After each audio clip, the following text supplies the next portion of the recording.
Xin chào quý vị và các bạn. Chào mừng đến với chương trình Á Lục Ký sáng 27 tháng 12 năm 2013. Tại một trung tâm hội nghị ở Hà Nội, Thủ tướng Campuchia Hun Sen đứng trước 700 cựu chuyên gia và quân tình nguyện Việt Nam đông hơn hẳn số ghế mà ban tổ chức chuẩn bị. Ông nói tiếng Việt liên tục hơn 1 giờ đồng hồ, không cần phiên dịch. Ông kể lại bữa cơm đầu tiên mình được ăn tại Lộc Ninh sau khi vượt biên sang Việt Nam xin tị nạn vào năm 1977 để trốn khỏi chế độ diệt chủng Pol Pot. 10 năm sau, con trai cả của ông, người đang ngồi trên chính chiếc ghế thủ tướng ấy, không được công chúng biết đến như một lãnh đạo sử dụng tiếng Việt trong đời sống chính trị. Ông học ở West Point, ở New York, ở Bristol, và trong lúc đó, ngay tại thủ đô Phnom Penh, số học sinh chen chân vào các trung tâm tiếng Trung đang mở rộng nhanh chóng trong hệ thống trường học và các chương trình đào tạo nghề khắp đất nước này. Nếu ngôn ngữ một người chọn học phản ánh nơi trái tim người đó hướng về, thì tấm bản đồ của Campuchia hôm nay đang được vẽ lại bằng nét bút nào? Bài phát biểu ấy diễn ra ngay tại thủ đô Hà Nội, trong khuôn khổ một chuyến thăm chính thức Việt Nam của Hun Sen. Để hiểu vì sao một nguyên thủ nước ngoài lại xúc động đến mức nói liền một mạch hơn 1 giờ bằng tiếng của nước chủ nhà, chúng ta cần biết một chút về hai nhân vật. Hun Sen là thủ tướng Campuchia suốt gần 40 năm, từ 1985 cho đến khi trao lại quyền lực vào năm 2023. Ông thuộc thế hệ lãnh đạo Đông Dương, trưởng thành từ chiến tranh, từng là người lính, từng chạy sang Việt Nam xin tị nạn khi Khmer Đỏ còn cầm quyền. Con trai cả của ông, Hun Manet, hiện là thủ tướng đương nhiệm của Campuchia. Khác hẳn cha mình, ông lớn lên trong thời bình tại Phnom Penh và có quá trình đào tạo đại học, sau đại học nổi bật tại Hoa Kỳ và Anh. Câu chuyện hai cha con này không chỉ là chuyện gia đình. Đó là một lát cắt để nhìn vào một câu hỏi lớn hơn nhiều. Câu hỏi mà giới nghiên cứu khu vực đang tranh luận gay gắt suốt vài năm qua. Ảnh hưởng văn hóa và giáo dục của Việt Nam tại Campuchia hôm nay đang đứng ở đâu? Trước một làn sóng tiếng Trung đang lan rất nhanh, ngay trong chính ngôi trường, khu chợ và công xưởng nơi giới trẻ Campuchia đang lớn lên mỗi ngày.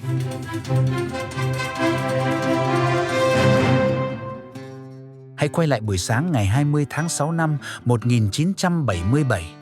Một trung đoàn trưởng 25 tuổi tên là Hun Sen cùng 4 người đồng đội quyết định ly khai khỏi chế độ Pol Pot. Họ xuất phát từ một ngôi làng ở huyện Mê Mót, vượt qua biên giới tại một điểm mang tên X16, tiến vào huyện Lộc Ninh, khi đó thuộc tỉnh Sông Bé của Việt Nam. Điều xảy ra sau đó không phải một cuộc đón tiếp long trọng. Dân quân và cán bộ Việt Nam thẩm vấn nhóm người lạ mặt này nhiều lần để xác minh thân phận. Trước khi đưa Hun Sen đến một bệnh viện ở Sông Bé để điều trị sốt rét đang ở giai đoạn nguy kịch, sau này chính ông mô tả bữa cơm đầu tiên tại Lộc Ninh là bữa cơm đã cứu sống mình. Và trải nghiệm ấy, theo nhiều nhà quan sát khu vực, đã định hình toàn bộ thế giới quan chính trị của ông trong suốt 4 thập kỷ cầm quyền sau này. Ông theo học và nhận bằng thạc sĩ quản lý hành chính nhà nước tại Học viện Hành chính Quốc gia Việt Nam, thông thạo tiếng Việt đến mức có thể ứng khẩu hàng giờ mà không cần văn bản chuẩn bị sẵn. Trong ngôn ngữ của giới phân tích ngoại giao, một bài phát biểu như bài phát biểu năm 2013 không đơn thuần là biểu cảm cá nhân. Lời nói ngoại giao thông thường gần như miễn phí. Ai cũng có thể tuyên bố tình hữu nghị mà không mất gì. Nhưng đứng trước 700 nhân chứng công khai bằng chính ngôn ngữ của đối tác suốt hơn 1 giờ đồng hồ là một dạng hành động tự trói tay mình, khiến việc sau này phủ nhận hay đảo ngược lập trường phải trả một cái giá chính trị rất đắt.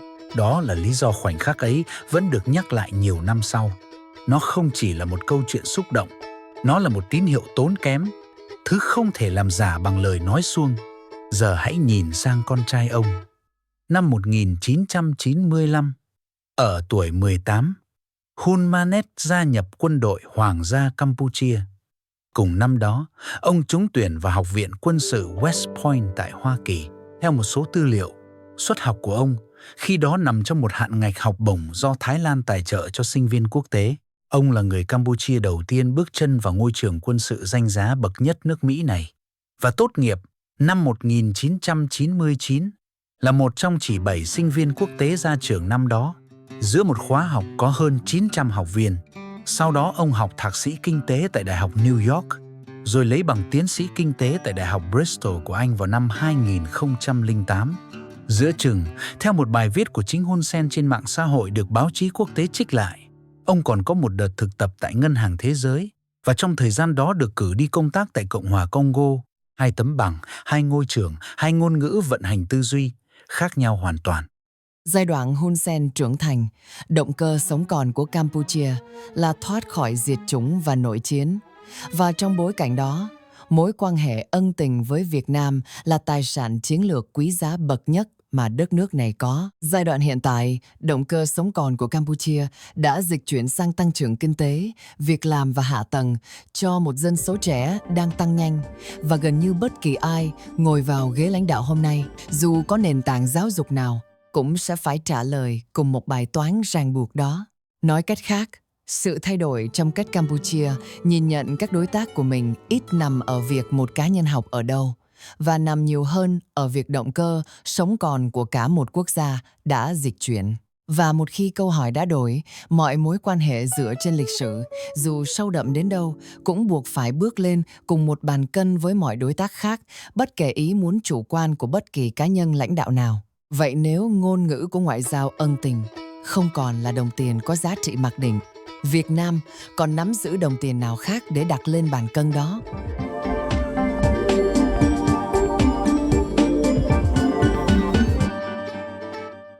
Khi chế độ Pol Pot sụp đổ năm 1979, gần như toàn bộ hệ thống giáo dục, y tế và hành chính của Campuchia đã bị xóa sổ.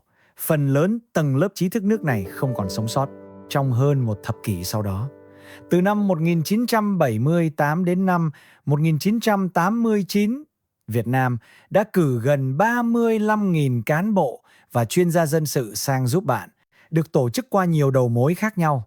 Trong đó nổi bật nhất là Ban Công tác Z Trung ương, thường được gọi tắt là Ban B68, đóng vai trò cơ quan tham mưu của Đảng, và Đoàn 478 thuộc Quân ủy Trung ương, phụ trách mảng chuyên gia quân sự. Họ sang giúp khôi phục bộ máy nhà nước, mở lại trường học, đào tạo lại đội ngũ y bác sĩ Campuchia. Phần lớn thế hệ cán bộ quản lý cấp trung của Campuchia trong những thập niên sau đó đã được đào tạo trực tiếp hoặc gián tiếp bởi lớp chuyên gia này. Đó là câu chuyện của quá khứ. Còn câu chuyện của hiện tại, chúng ta có thể nhìn vào 2 ví dụ rất cụ thể. Ví dụ thứ nhất là Bệnh viện Chợ Rẫy Phnom Penh, khánh thành tháng 1 năm 2014 với tổng vốn đầu tư 40 triệu đô la Mỹ từ 8 doanh nghiệp tại thành phố Hồ Chí Minh. Bệnh viện được thiết kế 500 giường và bác sĩ từ Bệnh viện Chợ Rẫy tại Việt Nam luân phiên sang khám chữa, hội chẩn từ xa và chuyển giao kỹ thuật cao mỗi tuần. Năm đầu hoạt động, bệnh viện tiếp nhận hơn 57.000 lượt bệnh nhân. Chỉ trong 10 tháng đầu năm 2022, con số đó đã vọt lên hơn 117.000 lượt, tăng 37% so với năm trước. Ví dụ thứ hai là khoa Việt Nam học tại Đại học Hoàng gia Phnom Penh, ngôi trường công lập lâu đời và danh giá nhất Campuchia. Ngày 23 tháng 8 năm 2022, phát biểu tại một lễ tốt nghiệp ở Phnom Penh, chính Hun Sen, khi đó vẫn còn là thủ tướng, công bố việc chuẩn bị thành lập khoa này. Khoa đào tạo cử nhân về Việt Nam học, biên phiên dịch tiếng Việt và tiếng Việt cho giao tiếp kinh doanh. Thông tin này, khi lan truyền, đã vấp phải một làn sóng phản ứng đáng kể trên mạng xã hội Campuchia, với những cáo buộc rằng đây là một hình thức can thiệp chính trị trá hình. Hun Sen cùng Bộ trưởng Giáo dục Campuchia Hang Chunaron khi đó đã phải lên tiếng công khai bác bỏ nghi ngờ này, khẳng định Campuchia là một quốc gia có chủ quyền và việc mở khoa tiếng Việt xuất phát từ nhu cầu thực dụng của chính người Campuchia để chuẩn bị ngôn ngữ ngay trong nước cho sinh viên trước khi họ nhận học bổng sang Việt Nam. Tại thời điểm đó, đã có hơn 1.000 sinh viên Campuchia đang theo học tại Việt Nam ở nhiều bậc học khác nhau. Ví dụ thứ ba, ít được nhắc tới hơn nhưng có lẽ lại là quân bài âm thầm và lớn nhất, nằm ở một lĩnh vực không mấy ai nghĩ tới khi bàn về quyền lực mềm, đó là hạ tầng viễn thông. Medphone, thương hiệu viễn thông do Viettel của Việt Nam đầu tư tại Campuchia từ năm 2009, hiện đang dẫn đầu thị trường với khoảng một nửa thị phần thuê bao, phủ sóng hơn 95% lãnh thổ đất nước này. Nói cách đơn giản, trong lúc chúng ta bàn về việc ai đang phân phối nội dung gì bằng thứ tiếng nào trên những chiếc điện thoại thông minh của người Campuchia, thì chính hạ tầng để những chiếc điện thoại ấy kết nối được với nhau ở một phần đáng kể của đất nước này lại đang do một doanh nghiệp Việt Nam xây dựng và vận hành.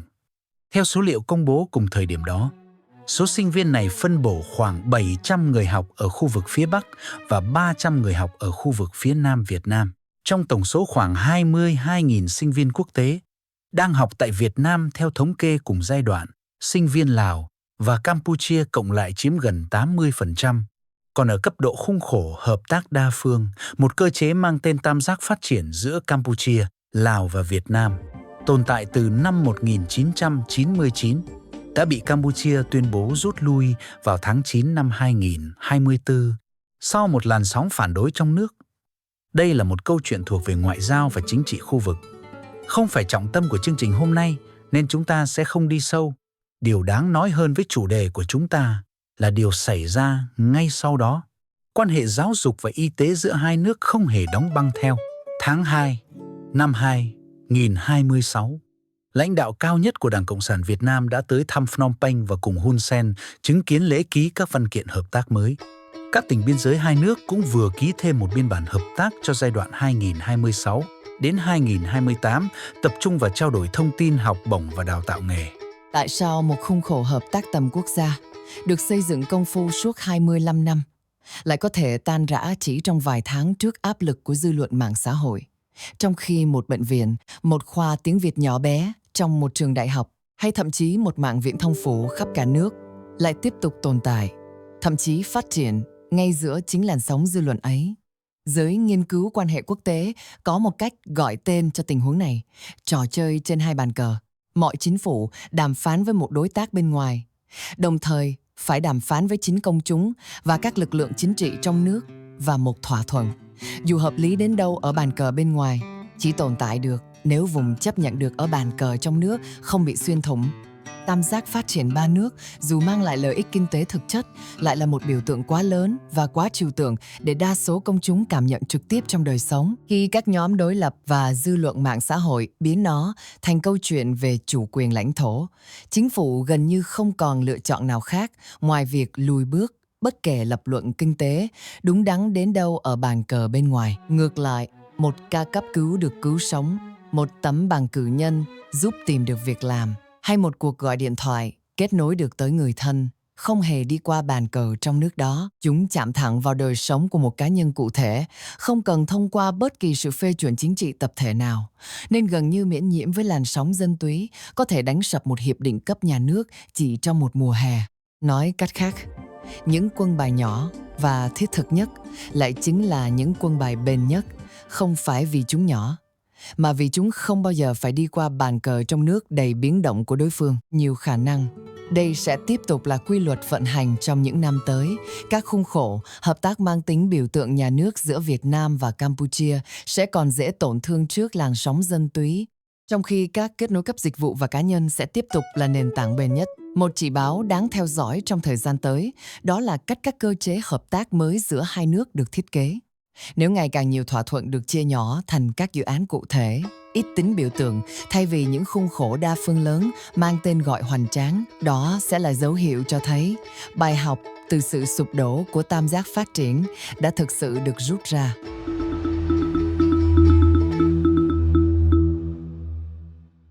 Nhưng những quân bài bền bỉ ấy có đủ sức nặng để cạnh tranh khi đối thủ đang chơi một ván bài hoàn toàn khác về quy mô so với những điểm nhỏ thiết thực của Việt Nam. Điều đang diễn ra từ phía Trung Quốc vận hành ở một quy mô khác hẳn, đồng bộ hơn nhiều về mặt hệ thống. Điều cần nói rõ ở đây là chính phủ và người dân Campuchia không phải những người đứng ngoài quan sát hai cường quốc giằng co. Họ là bên chủ động lựa chọn, và phần lớn các quyết định học tiếng gì, xin học bổng ở đâu, đưa con đi đâu chữa bệnh đều xuất phát từ tính toán lợi ích rất thực tế của từng gia đình, từng sinh viên, từng doanh nghiệp Campuchia, không phải từ một cuộc bỏ phiếu địa chính trị nào. Viện Khổng Tử đầu tiên tại Campuchia ra đời năm 2009 là kết quả hợp tác giữa một trường đại học Trung Quốc và Viện Hàn Lâm Hoàng gia Campuchia. Đến nay, mạng lưới này đã mở rộng ra khoảng 22 đến 23 chi nhánh trên khắp các tỉnh thành. Đáng chú ý, một trung tâm tiếng Trung dành riêng cho quân nhân đã được thành lập ngay tại Bộ Quốc phòng Campuchia vào năm 2017, và một viện Khổng Tử mới nhất được khánh thành tại một trường đại học công nghệ ở Phnom Penh vào đầu năm 2023. Tổng số người từng theo học tại các viện Khổng Tử ở Campuchia đã vượt quá 130.000 người, với hơn 8.000 người theo học mỗi năm, trong khi nhiều quốc gia phương Tây đang siết chặt hoặc đóng cửa các viện Khổng Tử vì lo ngại ảnh hưởng chính trị.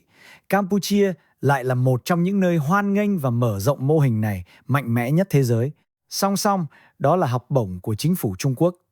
Dao động từ 200 đến hơn 300 suất mỗi năm, chưa kể hàng nghìn suất học bổng cấp tỉnh khác.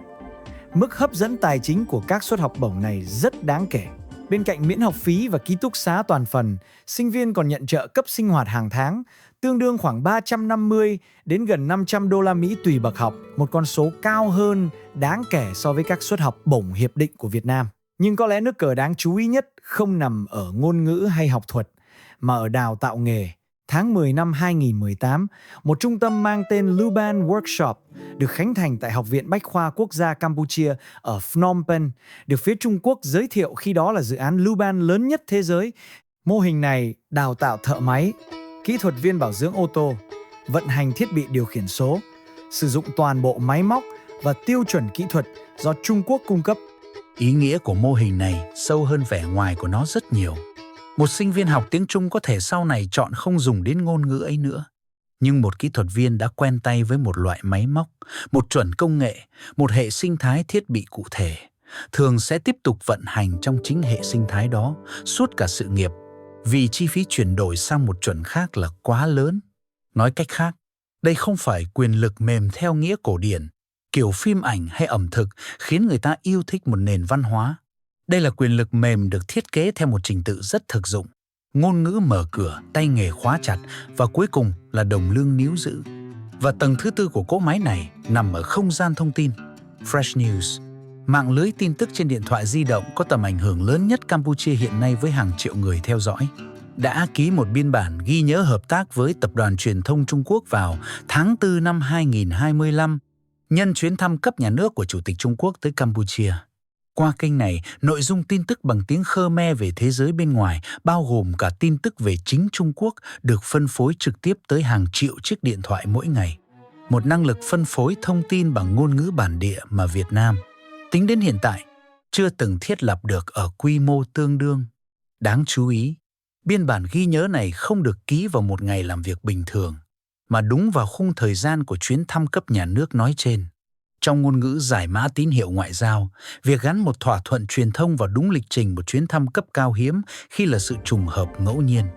Đó là một cách khuếch đại thông điệp, biến một hợp tác kỹ thuật giữa hai công ty truyền thông thành một phần của câu chuyện ngoại giao lớn hơn mà cả hai phía muốn kể trong đúng tuần lễ đó. Điều đáng suy ngẫm ở đây không phải là Trung Quốc đang chi bao nhiêu tiền các học giả nghiên cứu khu vực. Trong đó có Darren Chung, trong một báo cáo công bố năm 2022 qua Viện ISEAS ở Singapore. Khi phân tích các bộ dữ liệu tài chính phát triển của Trung Quốc tại Đông Nam Á, đã chỉ ra rằng phần lớn dòng vốn này mang động cơ lợi nhuận thương mại nhiều hơn là một đại chiến lược chính trị có chủ đích duy nhất. Nhưng dù động cơ ban đầu là gì, hệ quả cuối cùng vẫn giống nhau. Một hệ sinh thái ngôn ngữ, tay nghề và thông tin đang được xây dựng đồng bộ, ăn sâu vào chính những lựa chọn cá nhân hàng ngày của một thế hệ trẻ đang tìm việc làm và tìm một tương lai tốt hơn cho mình. Câu hỏi đặt ra không còn đơn giản là ai đang thắng ở bàn đàm phán ngoại giao. Câu hỏi là ai đang thắng ở một bàn cờ khác, âm thầm hơn nhiều, diễn ra trong từng lớp học, từng xưởng máy, từng chiếc điện thoại thông minh.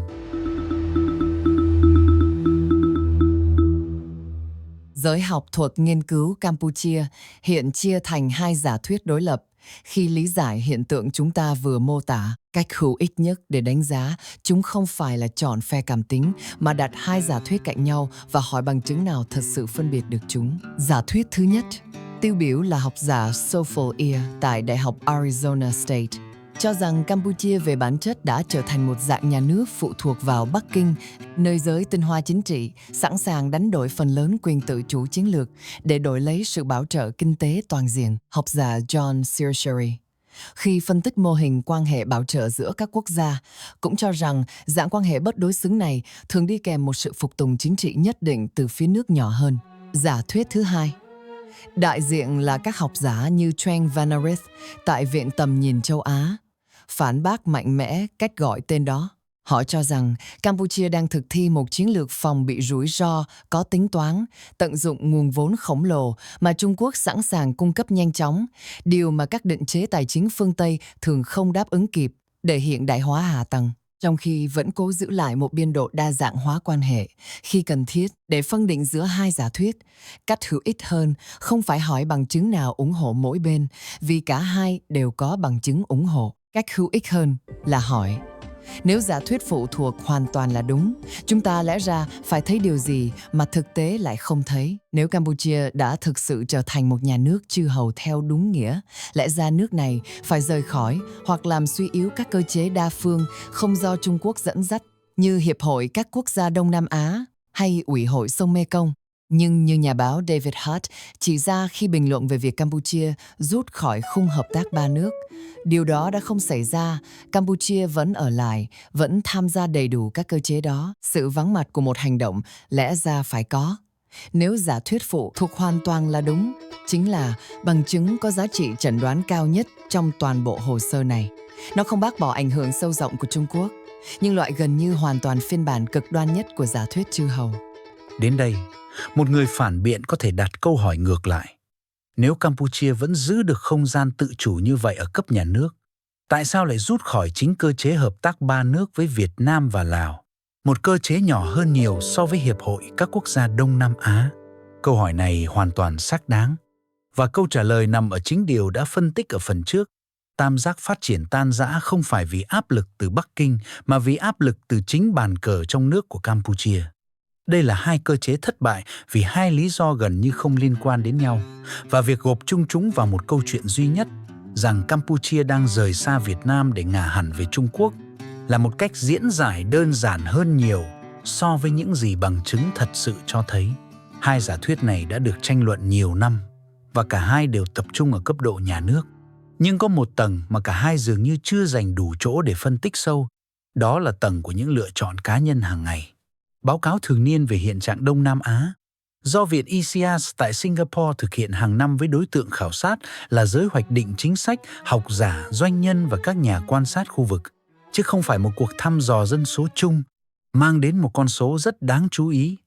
Năm 2024, khi nhóm này được hỏi buộc phải chọn giữa Hoa Kỳ và Trung Quốc, lần đầu tiên kể từ khi khảo sát bắt đầu đặt câu hỏi này vào năm 2020, số người chọn Trung Quốc đã vượt qua số người chọn Hoa Kỳ. Nhưng cùng lúc đó, cũng chính khảo sát này ghi nhận hơn một nửa số người được hỏi bày tỏ sự không tin tưởng đối với Trung Quốc, trong khi Nhật Bản, dù ít vốn đầu tư hơn hẳn, lại là cường quốc được tin tưởng nhất khu vực nhiều năm liên tiếp. Đặt hai con số này cạnh nhau, một nghịch lý hiện ra rất rõ. Quyền lực và niềm tin không phải lúc nào cũng đi cùng chiều. Người ta có thể vừa công nhận sức mạnh của ai đó, vừa không muốn trao trọn niềm tin cho họ. Và câu hỏi thật sự đáng để chúng ta dừng lại suy ngẫm không phải là Campuchia đang thân Trung Quốc hay thân Việt Nam hơn. Câu hỏi là hai cuộc tranh luận mà chúng ta vừa nhắc tới. Cuộc tranh luận ở cấp nhà nước và cuộc dịch chuyển đang âm thầm diễn ra ở cấp xã hội có đang chạy trên cùng một quỹ đạo hay không ở cấp nhà nước. Các kênh liên lạc giữa hai đảng cầm quyền, những chuyến thăm cấp cao, những văn kiện hợp tác mới vẫn đang được duy trì đều đặn như chúng ta đã thấy ở phần trước. Nhưng ở cấp xã hội, trong chính những lớp học nơi trẻ em Campuchia đang lớn lên, sự lựa chọn ngôn ngữ, sự lựa chọn con đường nghề nghiệp dường như đang nghiêng về một hướng khác một cách rất tự nhiên, không cần bất kỳ áp lực chính trị nào thúc đẩy, chỉ đơn giản vì đó là con đường có vẻ dẫn tới một công việc tốt hơn, một mức lương cao hơn. Nếu điều đó đúng, thì đây chính là cái nhìn quan trọng nhất của toàn bộ câu chuyện hôm nay. Một quốc gia hoàn toàn có thể duy trì được vị thế vững vàng trên bàn cờ ngoại giao cấp nhà nước, trong khi vẫn đang để mất dần một bàn cờ khác, âm thầm hơn, chậm hơn, nhưng có lẽ mang tính quyết định hơn về lâu dài. Đó là bàn cờ định hình tư duy và bản sắc nghề nghiệp của một thế hệ công dân mới. Một hiệp định ngoại giao có thể được ký lại, đàm phán lại, thậm chí khôi phục sau một lần đổ vỡ. Nhưng thói quen ngôn ngữ và con đường sự nghiệp mà hàng trăm nghìn thanh niên đã chọn một khi đã định hình sẽ rất khó đảo ngược trong một thế hệ. Nhiều khả năng, đây sẽ là quỹ đạo tiếp diễn trong ít nhất một thập kỷ tới. Việt Nam giữ vững kênh liên lạc cấp nhà nước và những quân bài thiết thực bám rễ sâu vào dịch vụ dân sinh, trong khi phải chấp nhận nhường lại phần lớn không gian, ảnh hưởng ở tầng ngôn ngữ và lựa chọn nghề nghiệp của thế hệ trẻ cho một đối thủ có nguồn lực vượt trội hơn nhiều lần. Chỉ báo đáng theo dõi nhất trong những năm tới không nằm ở các văn kiện ngoại giao cấp cao, mà nằm ở một con số cụ thể hơn nhiều. Tỷ lệ học sinh Campuchia chọn tiếng Trung làm ngoại ngữ thứ hai ngay tại hệ thống trường công lập, không phải các trung tâm tư nhân. Nếu tỷ lệ đó tiếp tục tăng đều qua từng năm học, đó sẽ là dấu hiệu rõ ràng nhất cho thấy bàn cờ xã hội đã ngã ngũ, bất kể quan hệ cấp nhà nước giữa Hà Nội và Phnom Penh có tiếp tục nồng ấm đến đâu.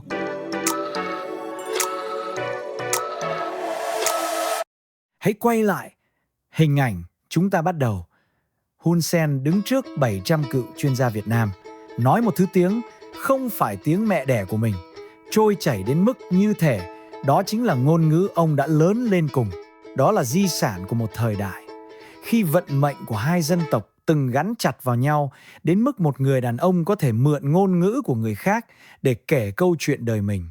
Gần nửa thế kỷ sau bữa cơm ở Lộc Ninh, một cậu bé khác của Campuchia cũng sẽ ngồi vào bàn học ngoại ngữ đầu đời. Có thể cậu sẽ học tiếng Anh để ra biển lớn. Có thể cậu sẽ học tiếng Trung để nắm lấy một công việc lương cao trong nhà máy gần nhà. Và cũng có thể, dù nhỏ nhoi hơn, cậu sẽ bước qua cánh cửa của một khoa tiếng Việt nhỏ bé nằm trong khuôn viên một ngôi trường đại học ở Phnom Penh. Thứ tiếng mà cậu bé ấy chọn học, nhiều khả năng sẽ không được quyết định bởi bất kỳ hiệp ước nào được ký giữa hai chính phủ. Nó sẽ được quyết định bởi một câu hỏi giản dị hơn nhiều, rằng thứ tiếng nào sẽ mở ra cho cậu một cánh cửa tốt hơn vào ngày mai. Và có lẽ đó chính là câu trả lời cho câu hỏi chúng ta đặt ra ở đầu chương trình. Tấm bản đồ của Campuchia không được vẽ lại bởi các bộ trưởng hay những bản hiệp ước cấp nhà nước. Nó đang được vẽ lại mỗi ngày bằng những nét bút nhỏ hơn nhiều, bằng sự lựa chọn ngôn ngữ của hàng trăm nghìn học sinh chưa từng xuất hiện trên bất kỳ trang báo nào. Hẹn gặp lại quý vị và các bạn trong kỳ phát sóng tiếp theo của Á Lục Ký.